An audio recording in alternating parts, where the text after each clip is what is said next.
Dalam video sebelum ni aku buat video pasal apa yang korang kena tahu kalau korang kena masuk kerja dalam bidang IT ni lah. Dan alhamdulillah video tu ada sambutan. Terima kasih banyak-banyak kepada yang menonton video tu. So selepas tu aku buat video pasal in-depth macam mana korang nak masuk ke dalam front end punya space.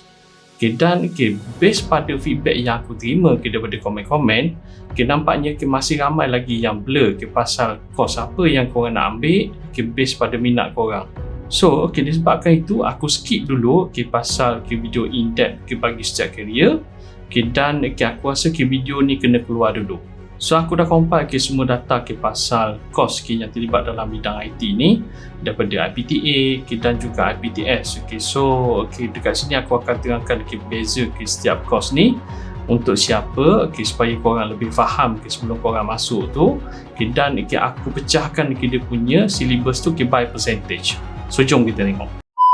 Assalamualaikum dan selamat datang ke channel aku guys. So bagi yang dah sub, terima kasih banyak-banyak.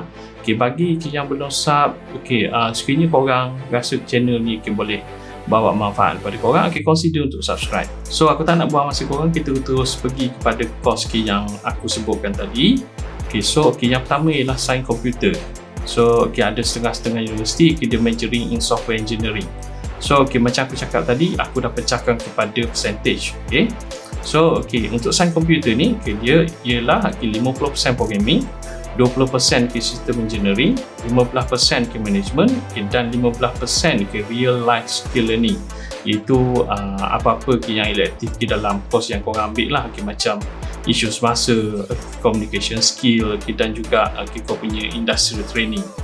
So untuk course ni, ini ialah bapa segala course. So korang kena terima kasih kepada orang yang ambil course ni, sebab tanpa dia orang, kita tak akan ada segala app dan segala software yang kita pakai hari ni.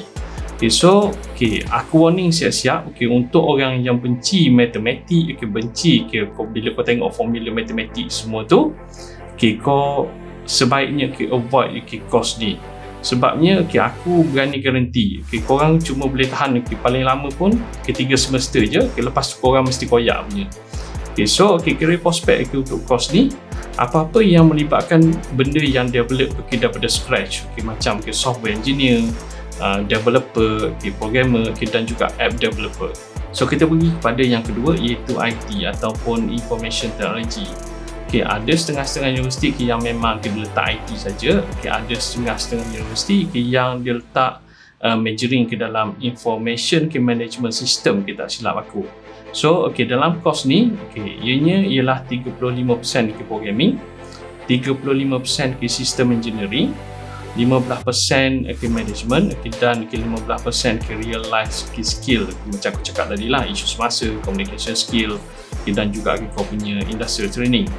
So kenapa dalam course ni masih ada lagi programming? Korang kena faham, sebab walaupun course ni dia design more towards system engineering dan system administration, tapi korang masih perlu faham programming. Somewhere down the road, dalam career kau, kau akan kena buat at least basic system scripting, which is benda-benda yang macam shell scripting, PowerShell. So korang memang kena belajar juga programming ni lah.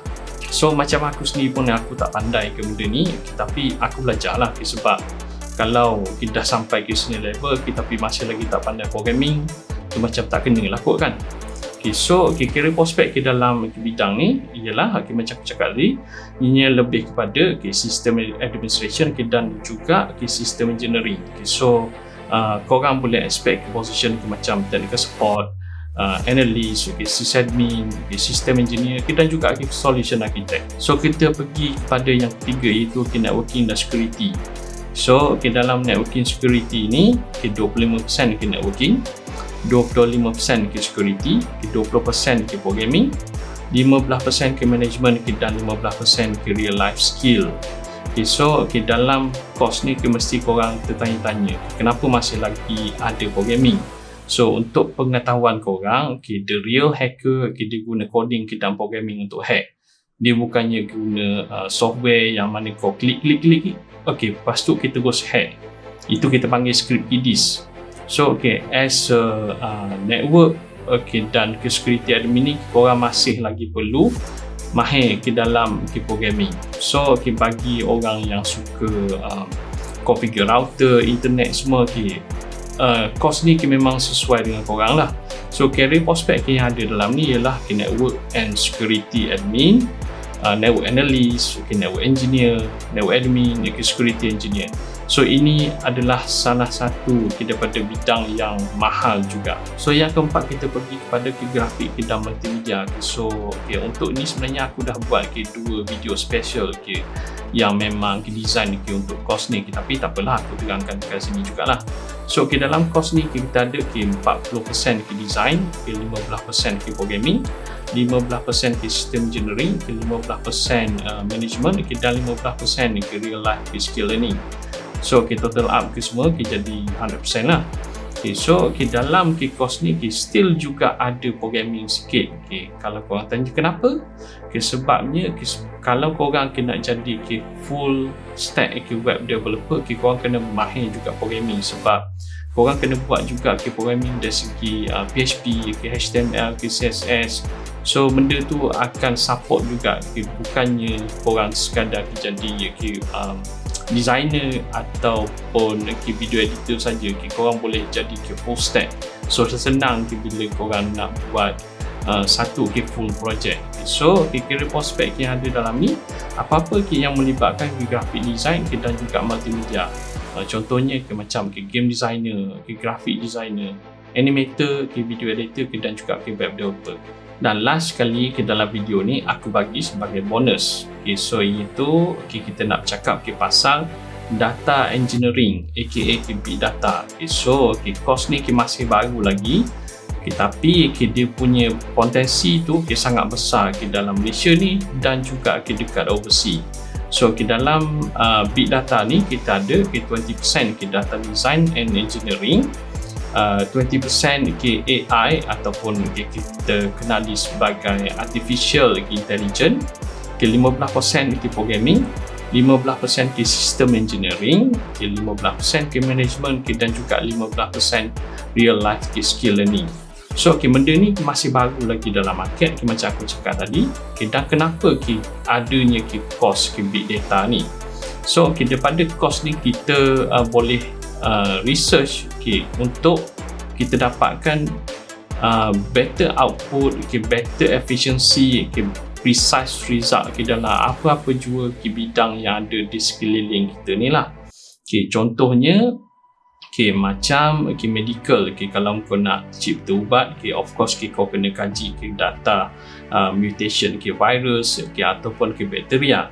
Untuk aerospace, kita collect data tu untuk buat weather forecast, untuk kita predict global warming, dan untuk juga astronomy, dan untuk marketing, Facebook dan IG collect data ni untuk deliver ads yang precise dekat korang. Sebab tu korang bila tengok ads yang kena dekat Facebook tu korang klik. Dan juga untuk smart home, since kita dah ada Google, Alexa dan Siri dalam iPhone tu, segala data yang dia terima daripada kita, benda tu akan digunakan untuk deliver better output, better service untuk kita, dan juga autonomous engineering. So ini yang kita guna pakai dalam kereta-kereta baru sekarang lah. Contohnya dalam kereta Myvi, sekarang ni kita ada sistem. Dan juga kalau korang tengok kereta Tesla, Tesla dah ada self-driving, itu semua AI, itu semua big data. Dan kalau kau tengok yang latest pula dekat Mamak sekarang ni, diorang tak guna lagi, ada setengah-setengah restoran Mamak yang dah guna robotik untuk serve customer.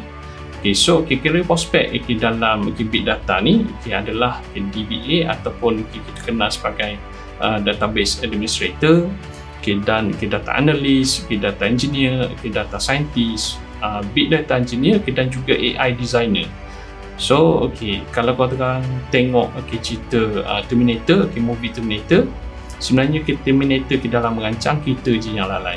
So to summarize, untuk course ni walaupun kita lebih fokus kepada technical, tapi once korang dah ada experience, korang boleh masuk kepada management level. Korang akan jadi better manager daripada orang yang tak ada experience, yang belajar management, terus jadi manager. So dah habis ke video ni? Belum lagi. Belum lagi. Aku ada nak jawab soalan yang biasa aku tengok dalam real life.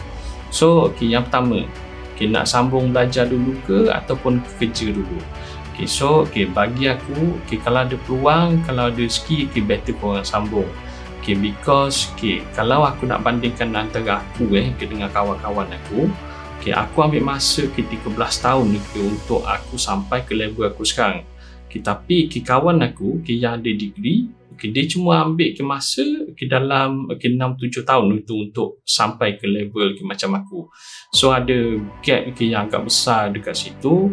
Dan satu lagi, kalau korang ada cert ni, maksudnya ada proper education, orang akan lebih pandang lah, senang korang nak naik. So yang kedua, cukup ke kalau belajar course dekat universiti ni je? So sebenarnya tak cukup. Lepas je kau grad, korang masih lagi perlu explore professional certificate yang berkaitan dalam bidang kerja korang. So dalam bidang IT as a whole, ada satu course yang memang korang kena ambil lah bila korang nak masuk kerja, which is ITIL. ITIL ni adalah dia punya short form kepada Information Technology Infrastructure Library. So dalam ITIL ni korang akan belajar macam mana korang nak manage asset, the whole asset dalam IT tu. Selain daripada tu, kos-kos yang berkaitan dalam bidang kerja korang, depends kepada apa kerja korang. So kalau untuk computer science, untuk developer side, korang boleh explore kos daripada Microsoft, daripada Red Hat, daripada AWS, Amazon. So untuk IT pula, korang juga boleh explore untuk admin ataupun engineer course, which is from Red Hat, Microsoft, Dell EMC.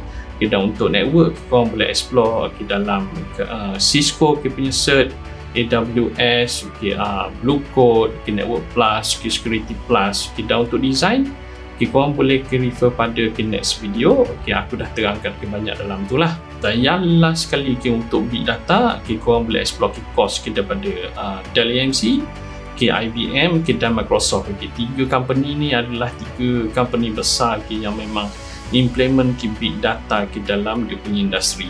So sampai sini saja guys video kali ni. Kalau ada info yang kurang, korang boleh komen dekat bawah tu, aku akan cuba jawab lah. So kalau korang rasa video ni bermanfaat untuk korang, consider untuk subscribe dan kita jumpa di next video. Bye.